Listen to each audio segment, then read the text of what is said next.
Salve, salve pessoal, tudo bem com vocês? Hoje nós vamos finalizar uma aula que estava faltando sobre farmacocinética. Nós vamos tratar de excreção de fármacos. Como acontece a excreção de fármacos e os fatores que influenciam nessa excreção, tá certo? Bom, nós já vimos aqui as várias fases da farmacocinética. Falamos de absorção, distribuição, metabolismo, biotransformação e hoje nós vamos falar de excreção. Todas essas fases aqui já foram comentadas, tá certo? Se você ainda não viu, nós temos um card com uma playlist falando de cada uma dessas fases anteriores. Então, se você não viu, é só dar uma acompanhada que lá vai estar tudo explicadinho. São aulas de no mínimo 30 minutos que está explicando passo por passo e também tem exercícios comentados lá, beleza? O que a gente quer aqui nessa fase? Nós queremos fazer o estudo da eliminação. Cadê a eliminação? Tá aqui, eliminação. Eliminação do fármaco. Então é isso que a gente vai buscar nessa aula, beleza? Bom, mas o que é excreção ou eliminação do fármaco? É a remoção do fármaco do organismo após a administração do mesmo. Veja, eu não estou falando após o seu efeito biológico, tá certo? Eu estou dizendo que a remoção do organismo após ele ser administrado, seja qual via tenha sido escolhido, eu estou apenas me retratando sobre a retirada dele do sistema biológico, tá certo? Bom, ela basicamente ocorre com um fármaco inalterado ou mesmo os seus metabólitos higrofílicos, tá certo? Ele pode estar na sua forma eletricamente neutra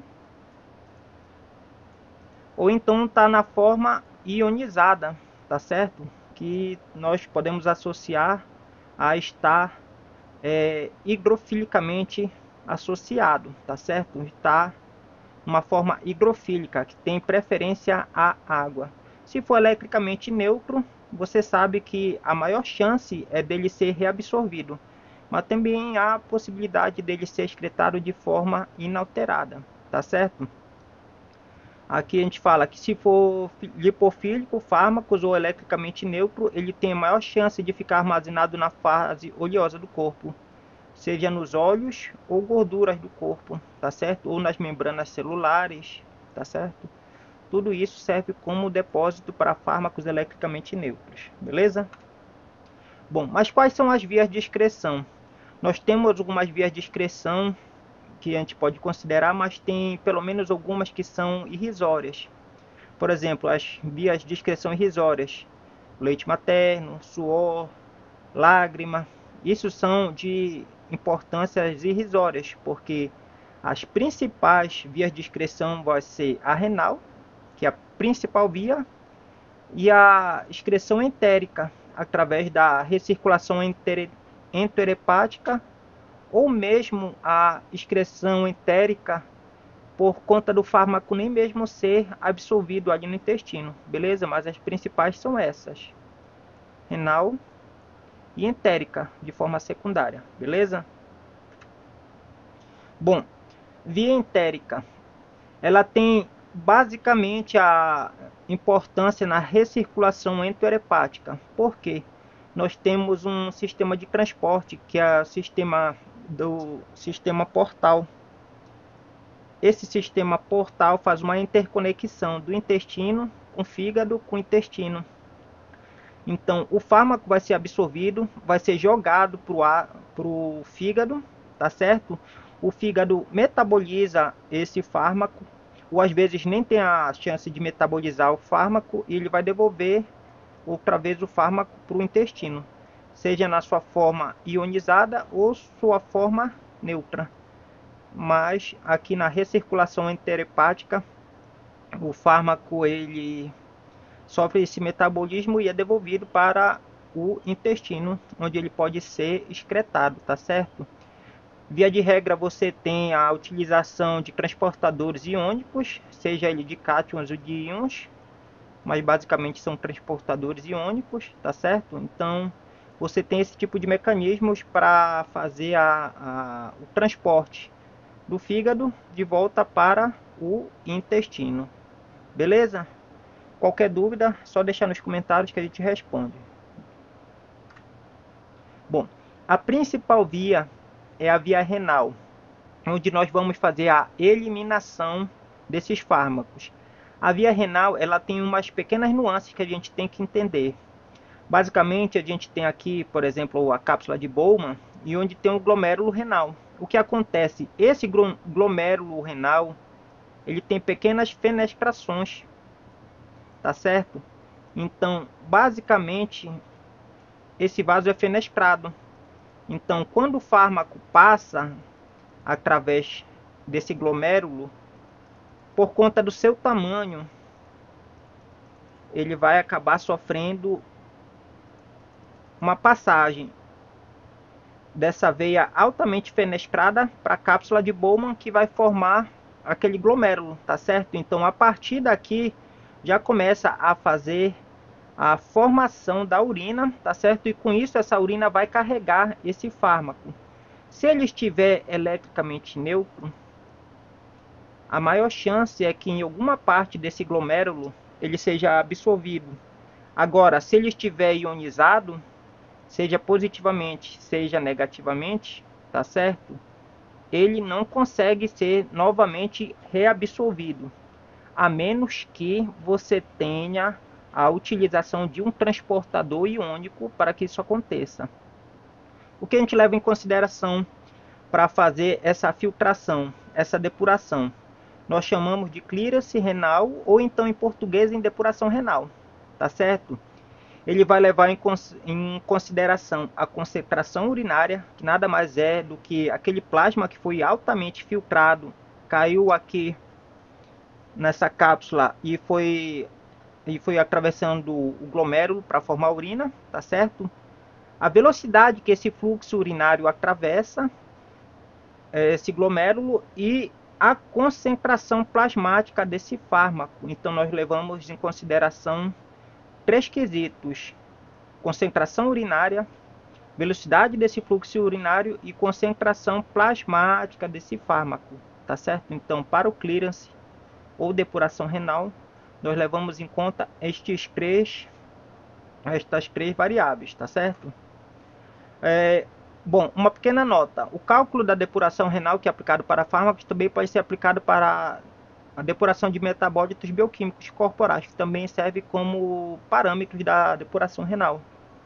Bom, então se você tiver uma depuração renal prejudicada, seja por quaisquer motivos, seja por motivos genéticos, seja por motivos terceiros, a depuração, a excreção renal desse fármaco, ela vai estar prejudicada. E alguns marcadores bioquímicos servem para apontar que essa depuração está prejudicada. Então isso vai influenciar no cálculo da dose do medicamento, do fármaco, tá certo? Então a gente sempre tem que levar em consideração quantas anda a depuração desse fármaco, beleza? A depuração renal, no caso. Tranquilo? Bom, três processos fundamentais para que ocorra a eliminação do fármaco: a filtração glomerular, que nada mais é do que a passagem nesses capilares altamente fenestrados através da cápsula de Bowman, tá certo? Isso acontece de maneira passiva.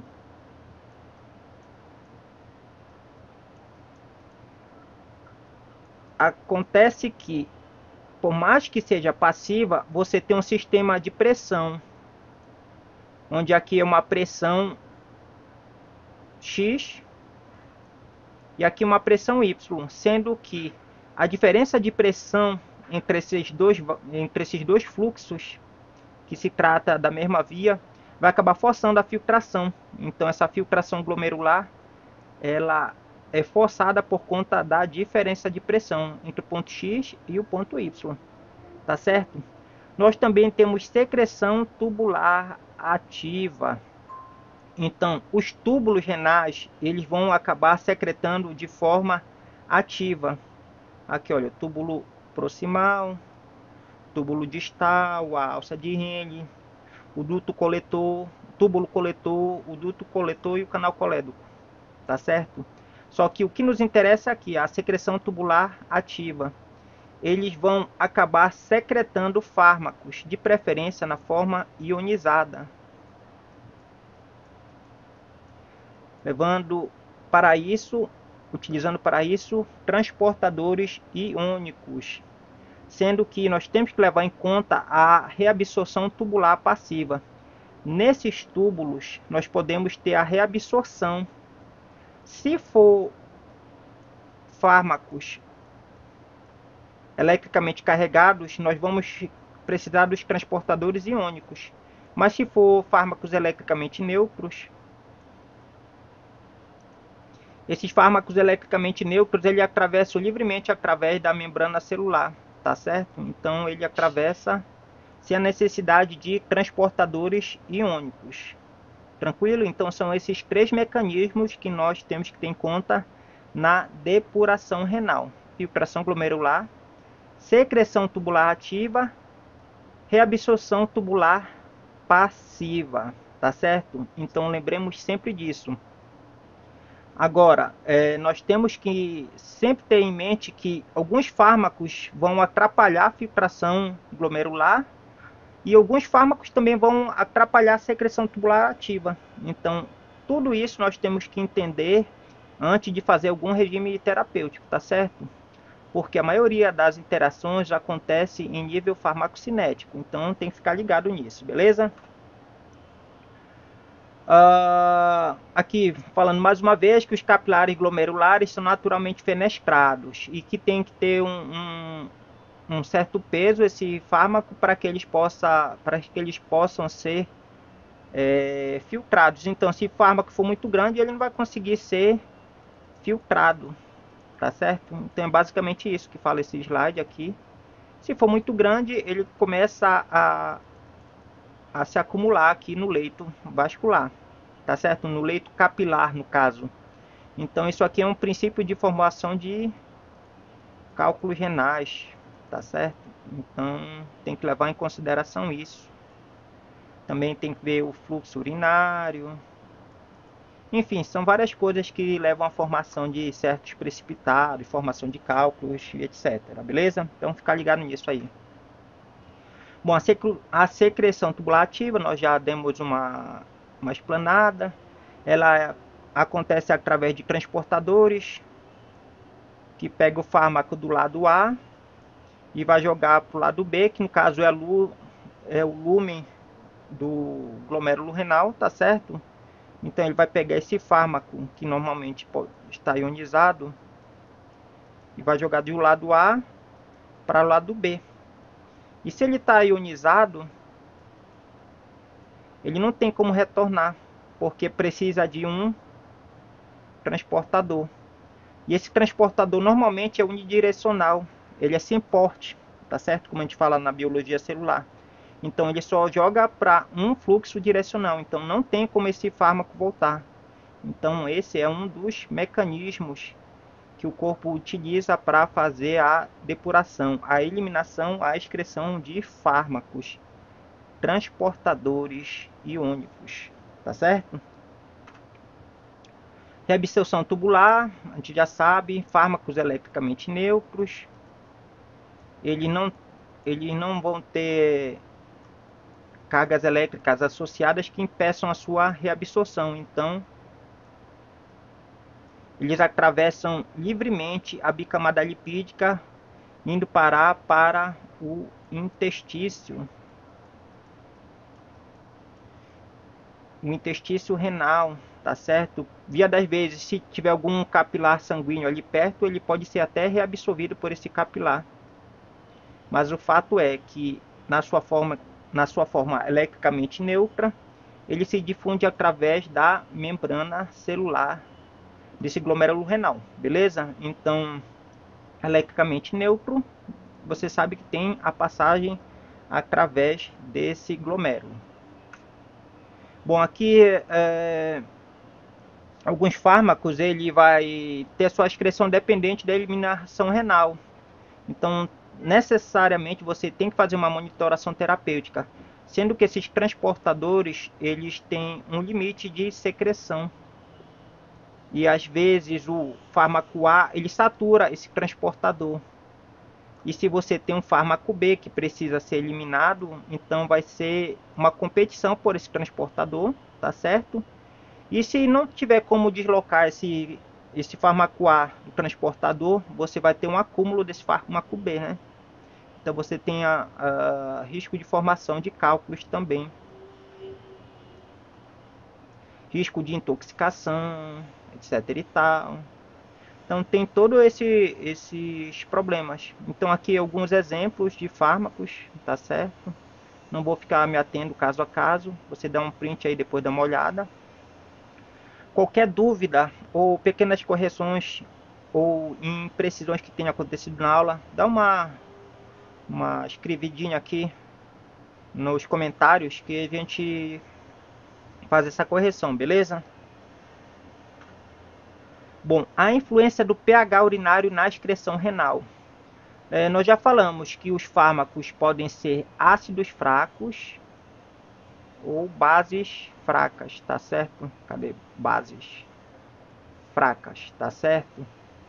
Se eles estiverem na sua forma electricamente neutra, eles atravessam diretamente através da membrana celular, podendo ser reabsorvido. Então, como a gente vai fazer a eliminação dele? Nós vamos usar acidificadores ou então alcalinizadores ou alcalinizantes ou acidificantes, né? O português é tão rico em palavras que às vezes a gente tem mais de uma palavra para se referir ao mesmo termo. O que acontece para fármaco ácido e para bases, fármacos básicos, nós vamos ter dois tipos diferentes de estratégias. Para fármacos ácidos, nós vamos usar um alcalinizante. Normalmente, alcalinizantes são íons bicarbonato, onde você aumenta o pH dessa urina, fazendo com que fármacos ácidos fiquem cada vez mais ionizados. E esses fármacos ionizados, eles vão ficar aprisionados na urina, tá certo? Então, com a alcalinização da urina, você tem um aumento da depuração renal. Você tem um aumento da eliminação renal, tá certo? E isso vale para fármacos ácidos. Agora, se você quiser eliminar fármaco ácido com substâncias ácidas, essa depuração vai ser irrisória, tá certo? Então, sempre tenha em mente que para fármacos ácidos, utilizar alcalinizantes.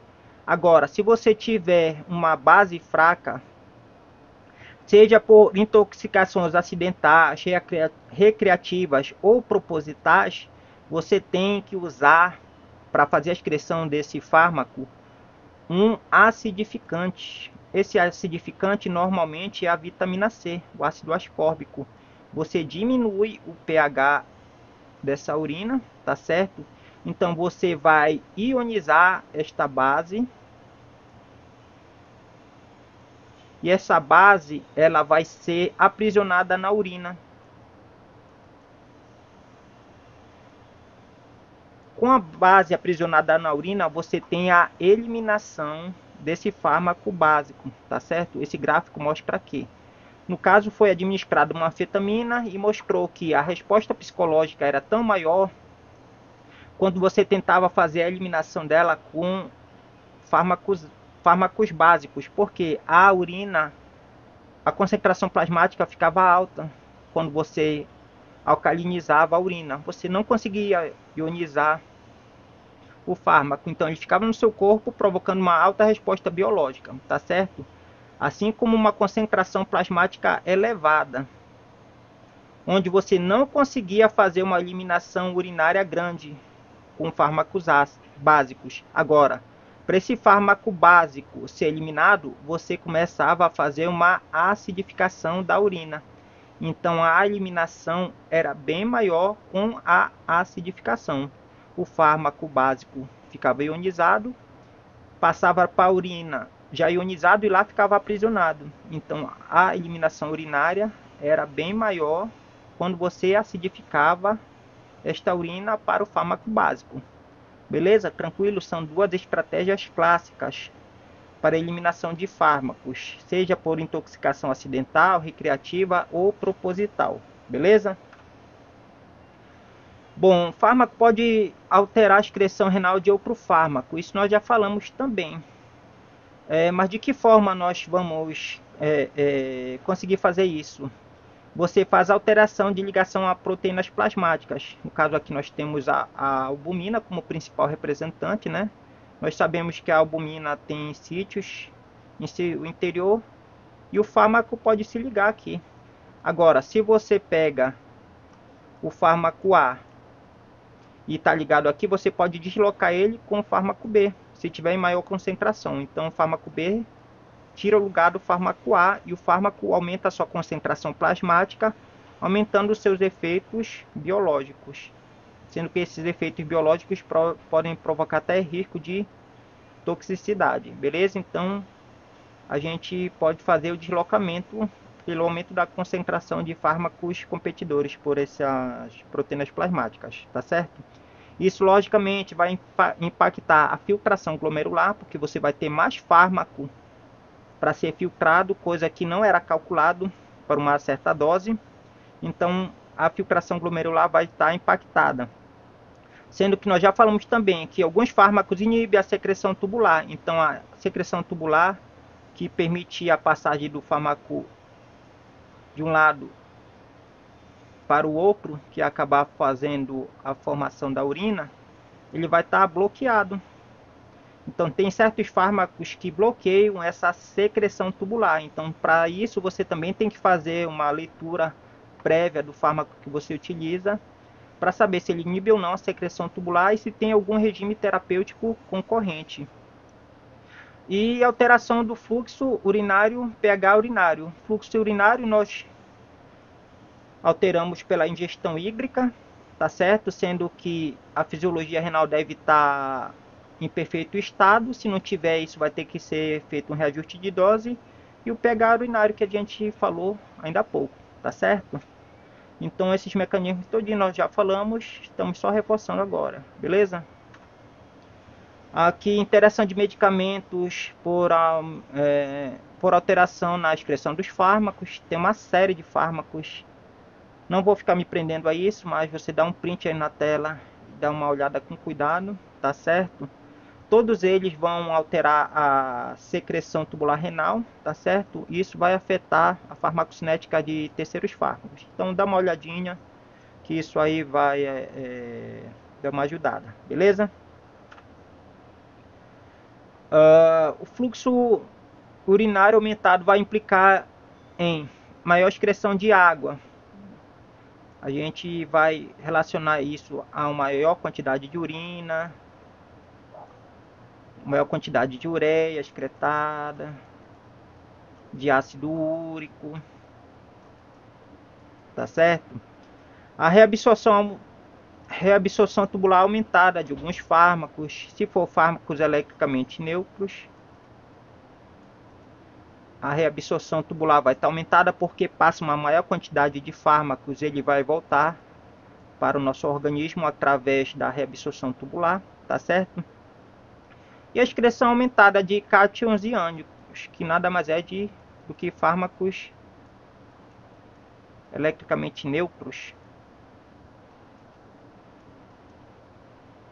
tá certo? Então, nós temos que dar uma olhada nisso, no aumento do fluxo urinário, tá certo? Isso está muito relacionado à ingestão hídrica. Aqui nossas referências utilizadas, tá certo? Dúvidas e sugestões nos comentários. Se algum erro, se você viu algum erro aí no vídeo, você deixa aqui no comentário que nós vamos fazer a correção, tá certo? Agradeço a preferência, a paciência e continue acompanhando que nós temos mais material aí para postar, beleza? Grande abraço.